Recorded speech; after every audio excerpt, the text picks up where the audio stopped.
Bihar technical service commission के तरफ से ड्रेसर पोस्ट पर 3326 पोस्ट के लिए ऑनलाइन रिक्रूटमेंट निकाली गई है, जिसके लिए ऑनलाइन एप्लीकेशन स्टार्ट हो चुकी है। तो आज की इस वीडियो में मैं आपको स्टेप बाय स्टेप बताने वाला हूं कि कैसे आप बिहार बीटीएससी ड्रेसर पोस्ट के लिए ऑनलाइन अप्लाई कर सकते हैं। तो आपको ऑनलाइन एप्लीकेशन करने के लिए किसी एक ब्राउजर को ओपन करना है, फिर वहां पर सर्च करना है formdekho.com। आपके सामने में फॉर्म देखो कि ऑफिशियल साइट इस तरह से ओपन हो जाएगी। फिर आप स्क्रॉल कर नीचे आएंगे, मेडिकल अपडेट्स में यहाँ पर आपको एक ऑप्शन दिखाई दे रही होगी Bihar BTSC dresser online form 2025 का। आप इस ऑप्शन पर क्लिक करेंगे, आपके सामने में इस तरह की पोस्ट ओपन होगी। अब आप यहीं से हमारे टेलीग्राम ग्रुप और व्हाट्सएप ग्रुप को ज्वाइन कर सकते हैं। फिर आप स्क्रॉल कर नीचे आएंगे, यहाँ पर important dates, application fee, total post, age limit की क्राइटेरिया, सारी चीजें ऑलरेडी मैंने यहाँ पर बताई हुई है। आप एक बार इसे अच्छे से रीड करेंगे। इसकी क्वालिफिकेशन की अगर मैं बात करूं तो अगर आपने 10th पास कर लिया है और अगर आपके पास मेडिकल ड्रेसर की सर्टिफिकेट है तो आप इस फॉर्म के लिए ऑनलाइन एप्लीकेशन कर सकते हैं। उसके बाद आपको यहाँ पर स्क्रॉल कर नीचे आनी है। फिर यहाँ पर आपको अप्लाई ऑनलाइन का एक ऑप्शन दिखाई देगा, जिसमें सबसे पहले आपको होम के ऑप्शन पर क्लिक करनी है।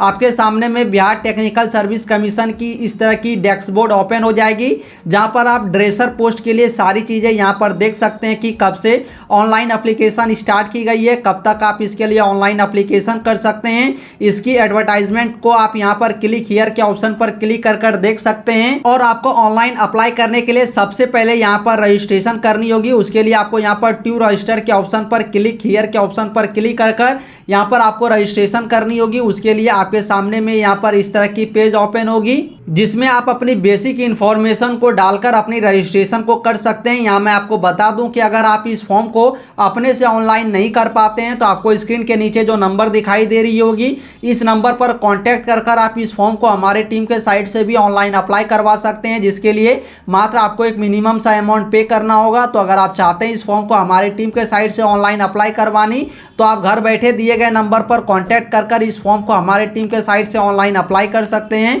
बाकी आपको अपने से ऑनलाइन अप्लाई करने के लिए रजिस्ट्रेशन के पेज को ओपन करना है। फिर यहाँ पर आपको अपना फर्स्ट नेम इंटर कर लेना है, लास्ट नेम है या फिर मिडिल नेम यहाँ पर आपको इंटर करना है। कोई लास्ट नेम है तो लास्ट नेम आप इंटर करेंगे। फिर नीचे आएंगे, अब आपने अगर कभी भी अपना नेम मैट्रिक के बाद चेंज किया होगा तो आप यहाँ पर यस करेंगे, और अगर आपने अपना नाम जो है वो चेंज नहीं करवाया है तो आप यहाँ पर नो के ऑप्शन पर टिक करेंगे। डेट ऑफ बर्थ को आप कैलेंडर के ऑप्शन पर क्लिक कर चूज करेंगे। फिर यहाँ से आपको जेंडर सेलेक्ट कर लेनी है। जेंडर सेलेक्ट करने के बाद आपको यहाँ पर अपनी मोबाइल नंबर इंटर कर देनी है। उसी मोबाइल नंबर को यहाँ पर आपको कंफर्म कर देनी है। फिर आपको ईमेल आईडी इंटर करनी है। ईमेल आईडी आपको यहाँ पर कंफर्म कर देनी है। मोबाइल नंबर और ईमेल आईडी जो आप यूज़ करते होंगे उसी को आप यहाँ पर इंटर करेंगे। जनरेट ओटीपी के ऑप्शन पर क्लिक करेंगे।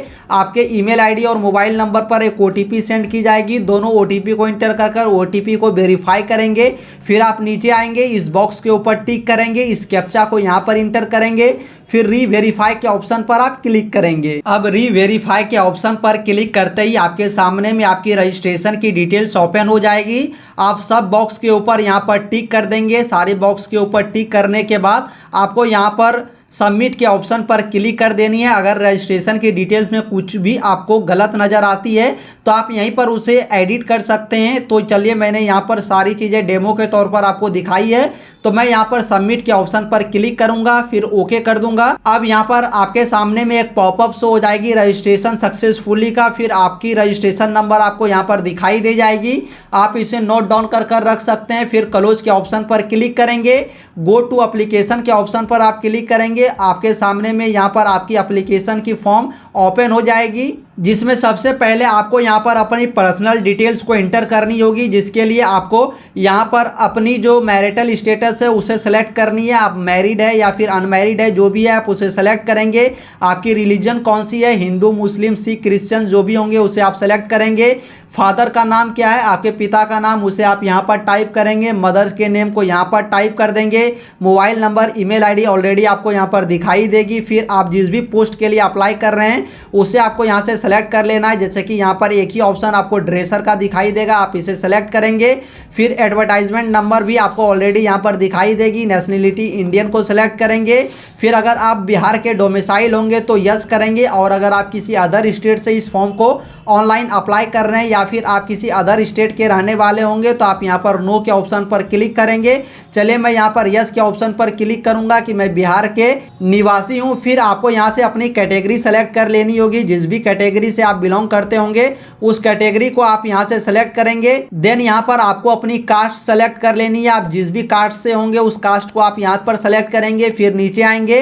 अब आपको यहाँ पर अपनी जो कैटेगरी सर्टिफिकेट जिसने भी इशू किया है उस अथॉरिटी के नेम को आपको यहाँ पर टाइप करना है। आपकी कैटेगरी सर्टिफिकेट किस डेट में इशू की गई है, कैटेगरी सर्टिफिकेट पर ये डेट मेंशन होती है तो उस डेट को आप कैलेंडर के ऑप्शन पर क्लिक कर चूज करेंगे। कैटेगरी सर्टिफिकेट की सीरियल नंबर आप यहाँ पर इंटर कर देंगे। फिर आपको यहाँ पर अपनी डोमिसाइल सर्टिफिकेट को इंटर करना होगा, यानी उनकी डिटेल्स को इंटर करनी होगी। कोई भी कैंडिडेट अगर बिहार के निवासी है तो उसे यहाँ पर अपनी डोमिसाइल सर्टिफिकेट के डिटेल्स को इंटर करनी होगी, और अगर कोई कैंडिडेट किसी अदर स्टेट के रहने वाले होंगे तो उन्हें यहाँ पर डोमिसाइल सर्टिफिकेट की डिटेल्स को इंटर नहीं करनी होगी। जिसमें आपको सबसे पहले यहाँ पर डोमिसाइल सर्टिफिकेट किसने इशू किया उसके अथॉरिटी के नेम को इंटर करेंगे। इशू डेट आप यहाँ पर लिखेंगे। डोमिसाइल सर्टिफिकेट की सीरियल नंबर आप यहाँ पर इंटर कर देंगे। फिर आपको यहाँ पर अपनी आइडेंटिफिकेशन टाइप को चूज करना होगा, जिसमें से आपके बॉडी पर कोई भी मोल का निशान या फिर कट का निशान अगर होगा तो उसे आप यहाँ पर इंटर करेंगे। फिर यहाँ पर आपको अपनी आईडी प्रूफ एक सेलेक्ट कर लेनी है, PAN card, driving licence, voter ID card, या फिर आप अदर्स के ऑप्शन पर जाकर किसी अदर डॉक्यूमेंट्स को भी यहाँ पर आप डाल सकते हैं। जैसे कि यहाँ पर आप आधार कार्ड के डिटेल्स को भी इंटर कर सकते हैं। तो चलिए मैं यहाँ पर पैन कार्ड के ऑप्शन पर क्लिक करूँगा। अब आपको यहाँ पर पैन कार्ड के नंबर को इंटर करना है।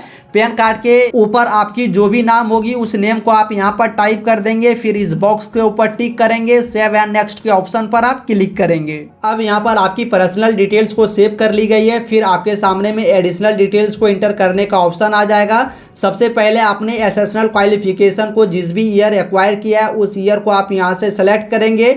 उसके बाद आपको यहाँ पर पूछी जा रही है कि आप फिजिकल हैंडीकैप वाले कैंडिडेट है, अगर आप है तो यस करेंगे, नहीं तो आप नो के ऑप्शन पर क्लिक करेंगे। उसके बाद आपको स्क्रॉल करनी है। देन अगर आप फ्रीडम फाइटर पर डिपेंडेंट होंगे तो यस करेंगे, नहीं तो नो के ऑप्शन पर क्लिक करेंगे।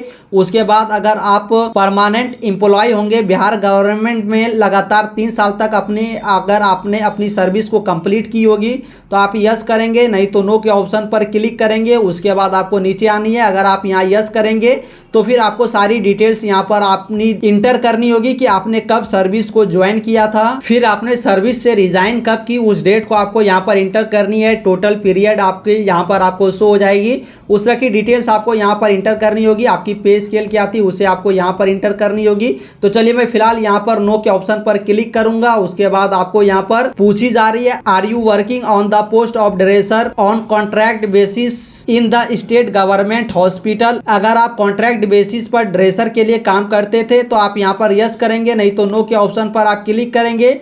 उसके बाद आपको यहाँ पर सेव एंड नेक्स्ट के ऑप्शन पर क्लिक कर देनी है। देन यहाँ पर आपके सामने में कम्युनिकेशन डिटेल्स को इंटर करने का ऑप्शन आ जाएगा। सबसे पहले आप यहाँ पर परमानेंट एड्रेस में अपनी एड्रेस लाइन 1 में फुल एड्रेस को इंटर करेंगे। कंट्री ऑलरेडी आपको दिखाई देगी, आपकी जो भी डिस्ट्रिक्ट या फिर सिटी होगी उसके नेम को आप यहाँ से सेलेक्ट करेंगे। पिन कोड को इंटर करेंगे और आपकी जो ये परमानेंट एड्रेस और कॉरेस्पॉन्डेंस एड्रेस दोनों सेम होगी तो आप इस बॉक्स के ऊपर टिक कर देंगे, नहीं तो आप दोनों एड्रेस को मैनुअली यहाँ पर इंटर करेंगे। यहाँ पर सिर्फ आपको नो के ऑप्शन पर टिक कर देनी है। उसके बाद आपको सेव एंड नेक्स्ट के ऑप्शन पर क्लिक कर देनी है। फिर यहाँ पर आपको अपनी क्वालिफिकेशन डिटेल्स को इंटर करनी होगी, जिसमें सबसे पहले आप अपने 10th की डिटेल्स को इंटर करेंगे। जिसमें जिस भी बोर्ड से आपने 10th किया होगा उस बोर्ड के नेम को इंटर करेंगे। स्कूल या फिर कॉलेज का जो नाम होगा उसे आप यहाँ पर टाइप करेंगे। सर्टिफिकेट की नंबर को आप यहाँ पर इंटर कर देंगे। उसके बाद आपकी मार्क्स जिस भी मोड में आई थी उसे आप यहाँ से सेलेक्ट करेंगे, परसेंटेज, CGPA या फिर ग्रेड।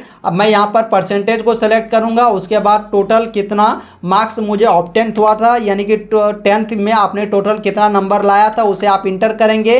टोटल कितने नंबर का आपका एग्जाम था उसे आप यहाँ पर इंटर करेंगे। परसेंटेज ऑटोमेटिक आपको दिखाई दे देगी। ईयर ऑफ पासिंग को आप यहाँ पर इंटर करेंगे कि आपने 10th कब पास किया था। अब यहाँ पर आपको अपनी एसेंशियल क्वालिफिकेशन को इंटर करनी होगी, जिसमें सबसे पहले एसेंशियल क्वालिफिकेशन के ऑप्शन पर आप क्लिक करेंगे तो सर्टिफिकेट इन मेडिकल ड्रेसर के ऑप्शन को आपको सेलेक्ट करनी है। फिर किस इंस्टीट्यूट से आपने इस डिग्री को किया है उसके नेम को इंटर करेंगे, किस बोर्ड या फिर यूनिवर्सिटी से किया है उसके नेम को इंटर करेंगे, month and year of passing क्या थी उसे आप यहाँ से सेलेक्ट करेंगे। उसके बाद आपकी फाइनल रिजल्ट किस मोड में आई थी उसे आप यहाँ से सेलेक्ट करेंगे। जैसे मैं यहाँ पर भी परसेंटेज को सेलेक्ट करूँगा, टोटल कितने नंबर्स मुझे आई थी उसे आपको यहाँ पर इंटर करना होगा। उसके बाद टोटल कितने नंबर्स का आपका एग्ज़ाम था उसे आप यहाँ पर इंटर करेंगे। परसेंटेज ऑटोमेटिक आपको दिखाई देगी। सर्टिफिकेट नंबर को यहाँ पर आप इंटर करेंगे, फिर सेव एंड नेक्स्ट के ऑप्शन पर क्लिक करेंगे। तो अब यहाँ पर आप देख सकते हैं कि मेरी जो क्वालिफिकेशन है उसे भी सेव कर ली गई है। अब आपको यहाँ पर सबसे लास्ट वाले ऑप्शंस में आ जानी है, डॉक्यूमेंट एंड पेमेंट के ऑप्शन में, जिसमें आपको अपनी डॉक्यूमेंट्स को अपलोड करनी होगी। फिर आपको यहाँ पर अपनी ऑनलाइन पेमेंट करनी होगी। डॉक्यूमेंट्स में सबसे पहले आपको यहाँ पर अपनी पासपोर्ट साइज की फोटोग्राफ्स को अपलोड करनी होगी। देन यहाँ पर आपको अपनी सिग्नेचर को अपलोड कर लेनी है। सिग्नेचर अपलोड करने के बाद आपको 10th क्लास की सर्टिफिकेट को यहाँ पर 3rd नंबर पर अपलोड करनी है। उसके बाद आपके पास जो भी सर्टिफिकेट होगी मेडिकल ड्रेसर की उसे आपको यहाँ पर अपलोड कर देनी है। फिर मेडिकल ड्रेसर की जो मार्कशीट होगी उसे आपको यहाँ पर क्लिक हियर टू अपलोड के ऑप्शन पर क्लिक कर अपलोड कर देनी है। सारे डॉक्यूमेंट्स आप PDF फॉर्मेट में यहाँ पर अपलोड करेंगे। सिर्फ फोटो और सिग्नेचर अपनी JPEG फॉर्मेट में आप यहाँ पर अपलोड करेंगे। फिर आपको अपने स्टेट की डोमिसाइल सर्टिफिकेट को यहाँ पर सबसे नीचे अपलोड करनी होगी। अगर आप SC ST OBC EWS इस तरह के कैंडिडेट होंगे तो यहाँ पर आपको अपनी जो कैटेगरी की सर्टिफिकेट है उसे अपलोड करनी होगी। अगर आप जर्नल कैंडिडेट होंगे या फिर आप किसी अदर स्टेट के कैंडिडेट होंगे तो यहाँ पर आपको डोमिसाइल सर्टिफिकेट और कैटेगरी सर्टिफिकेट ये दोनों नहीं अपलोड करनी पड़ेगी। तो चलिए मैं सारे डिटेल्स को यानी सारे डॉक्यूमेंट्स को यहाँ पर अपलोड करूँगा। उसके बाद आपको नीचे आनी है। अब आपको अपनी पेमेंट के लिए यहाँ पर ऑनलाइन मोड दिखाई देगी, जिसके लिए आपको टोटल कितनी फ़ी पेमेंट करनी होगी वो आपको यहाँ पर शो हो जाएगी। फिर आप सारे बॉक्स पर यहाँ पर टिक करेंगे। यहाँ पर जितनी भी बॉक्स है सबके ऊपर आपको टिक कर देनी है। फिर आपको इस कैप्चा को इंटर करनी है। फिर रिव्यू के ऑप्शन पर क्लिक कर आप अपने फॉर्म की पूरी प्रीव्यू को चेक कर सकते हैं। तो यहाँ पर आप देख सकते हैं कि मेरी फॉर्म की पूरी प्रीव्यू इस तरह से ओपन हो चुकी है। मैं एक बार इसे चेक करूंगा कि मैंने जो भी डिटेल्स इंटर की है सारी डिटेल सही है। अगर आपको लगती है कि आपकी सारी डिटेल सही है तो आप यहाँ पर कट के ऑप्शन पर क्लिक करेंगे। उसके बाद आप सबमिट के ऑप्शन पर क्लिक कर देंगे। और अगर आपको कोई भी डिटेल्स गलत नज़र आती है तो आप उस पर्टिकुलर सेक्शन पर जाकर उस डिटेल्स को चेंज कर सकते हैं। तो चलिए मैंने यहाँ पर सारी चीज़ों को डेमो के तौर पर इंटर कर आपको दिखाई है। तो मैं यहाँ पर सबमिट के ऑप्शन पर क्लिक करूँगा। सबमिट के ऑप्शन पर क्लिक करने के बाद आपके सामने में पेमेंट करने के लिए पेमेंट की डैशबोर्ड ओपन हो जाएगी। आप यहीं से debit card, credit card, net banking, UPI wallet या फिर QR जिसके थ्रू भी आप पेमेंट करना चाहते हैं उसके थ्रू आप पेमेंट कर सकते हैं। पेमेंट कर सक्सेस करने के बाद आपके सामने में आपकी फॉर्म की जो फाइनल कॉपी है उसे डाउनलोड करने का ऑप्शन आ जाएगा। वहीं से आप अपने फाइनल प्रिंट आउट को डाउनलोड या फिर सेव कर रख सकते हैं। सो आई होप दोस्तों कि इस वीडियो को एंड तक देखने के बाद आप भी बिहार BTSC के तरफ से जो ये ड्रेसर पोस्ट पर ऑनलाइन रिक्रूटमेंट आई है इसके लिए आप ऑनलाइन अप्लाई करना आसानी से सीख चुके होंगे। अगर आपको कोई डाउट हो तो आप वीडियो के कमेंट बॉक्स पर पूछ सकते हैं। अगर आपको फॉर्म हमारी टीम के साइड से ऑनलाइन अप्लाई करवानी हो तो आप दिए गए नंबर पर कांटेक्ट कर सकते हैं। बाकी अगर वीडियो इन्फॉर्मेटिव लगी हो तो वीडियो को लाइक कर दीजिए, अपने दोस्तों में शेयर कर दीजिए। इस चैनल पर पहली बार आए तो चैनल को सब्सक्राइब भी कर रख सकते हैं।